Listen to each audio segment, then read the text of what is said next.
அனுப்பி இருக்கிறது. பாராளுமன்றத்தில் என்ன சட்டம் கொண்டு வருவாங்களே தெரியாது. எப்படிப்பட்ட ஆபத்தில் இந்தியா போய்கொண்டிருக்கிறது தெரியுமா? சோதம் கொமோராவாக மாறிக்கொண்டிருக்கிறது. தேசித்தனம் பெருகிக் கொண்டிருக்கிறது. இன்னொரு வேதனையான காரியம் சொல்லட்டுமா? மெட்ராஸில் சர்வே பண்ணின ஒரு பிரபலமான பத்திரிகை ஒரு குறிப்பிட்ட ஒரு செய்தி வெளியிட்டது. சென்னையிலே படிக்கிற கல்லூரியிலே படிக்கிற கல்லூரி விளாகத்திலே தங்கி இருக்கிற ஐடி இண்டஸ்ட்ரியில வேலை செய்கிற பெண்களை கணக்கெடுத்து சொல்லுகிறது. தமிழ்நாட்டிலே திருமணமாகாத 60% வாலிப பெண்கள் திருமணத்திற்கு முன்பாகவே கற்பை இழந்து விடுகிறார்கள் என்கிற வேதனையான செய்தி இன்றைக்கு கணக்கெடுத்து சொல்லப்பட்டிருக்கிறது தெரியுமா? நம்ம சுற்றிலும் இவ்வளவு பயங்கரமான பாவம் நடந்து கொண்டிருக்கிறது. கிறிஸ்தவர்கள் சுயநலவாதிகளாக வாழ்ந்து கொண்டிருக்கிறோமே.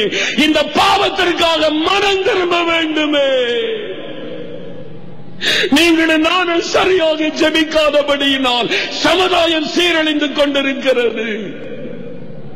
60% வாலிப பெண்கள் திருமணத்திற்கு முன்பாக கற்பை இழந்து போகிறார்கள் தமிழ்நாட்டிலே என்று ஒரு பிரபலமான பத்திரிகை கணக்கெடுத்து வேதனையோடு சொல்லுகிறது. எவ்வளவு வேதனையான காரியம்! யார் பொறுப்பு? இதற்கு யார் பொறுப்பு? நீங்கள் தான் உலகத்துக்கு வெளிச்சம், நீங்கள் தான் உப்பா இருக்கிறீர்கள் என்று இயேசு சபையை பார்த்து சொன்னாரு. ஒவ்வொரு சபையும் பொறுப்பு, ஒவ்வொரு பாஸ்டரும் பொறுப்பு, ஒவ்வொரு பிஷப்பும் பொறுப்பு, ஒவ்வொரு சுவிசேஷகனும் பொறுப்பு, ஒவ்வொரு விசுவாசியும் அதற்கு பொறுப்பு. நம்ம தவறிவிட்டோம், நம்ம தவறு செய்து விட்டோம், பெரும் பாவம் செய்து விட்டோம். சமுதாயம் சீரழிய காரணம் நாம் தான். உப்பாக இருக்க வேண்டிய நாம், வெளிச்சமாக இருக்க வேண்டிய நாம் அதை செய்ய தவறிவிட்டோம். அறிக்கையிடம் ஆண்டோட்டு அறிக்கையிடம் நீங்களை மன்னிக்கிறார். எனக்கு அதுக்கு தான் கத்தர் கொண்டு வந்திருக்கிறார். நம்ம மனம் திரும்பினா தேசம் மாறிவிடும். நம்ம மனம் திரும்பிட்டா தேசத்துல மாற்ற வந்துவிடும். பெரியமானவர்களே,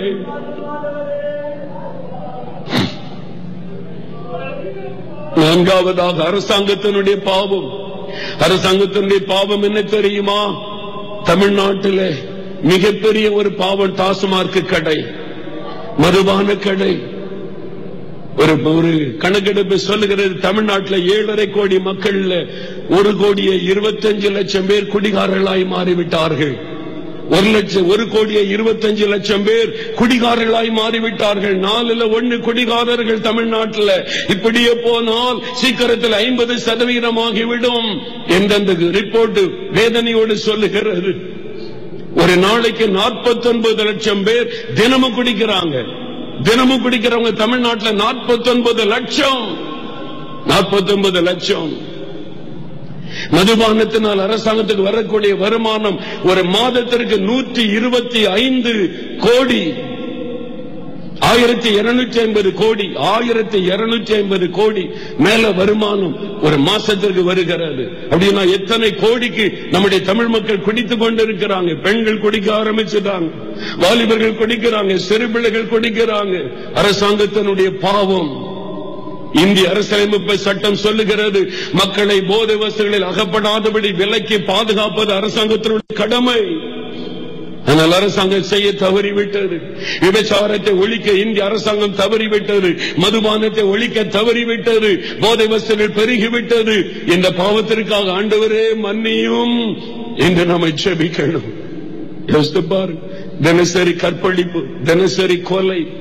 செய்தித்தாள புரட்டினா தகப்பன் மகனை கொலை செய்தான், மகன் தகப்பனை கொலை செய்தான், மனைவி புருஷனை கொலை செய்தான். குடிச்சிட்டு வந்து கொடுமை தாங்க முடியாம குடிகார கணவனை கொலை செய்கிற மனைவி, பிள்ளைகளை கொலை செய்கிற தகப்பன், என் ஆசைக்கு இணங்கல சொந்த மகளை. கேவலமான ஒரு காரியம், கேவலமான காரியம். மேடையில சொல்ல விடாத அருவருப்பான காரியம் தேசத்தில் பெருகி இருக்கிறது மதுபானத்தினால். நம்ம தவறிட்டோம், நம்ம ஜெபிக்க தவறிட்டோம். நம்ம வீட்டுல ஒரு வியாதி வந்தா உபவாசம் பண்றோம், அழுகிறோம், ஜெபிக்கிறோம், 1000 பேருக்கு போன் பண்றோம். தேசத்தில் இவ்வளவு பாவம் பெருகி இருக்கிறது, நம்ம எப்படி ஜெபிக்கிறோம்? நம்ம பாவம் செய்துட்டு எல்லாரும் முழங்கால் படியிடும், எல்லாரும் முழங்கால் படியிடும். கர்த்தருக்கு முன்னால்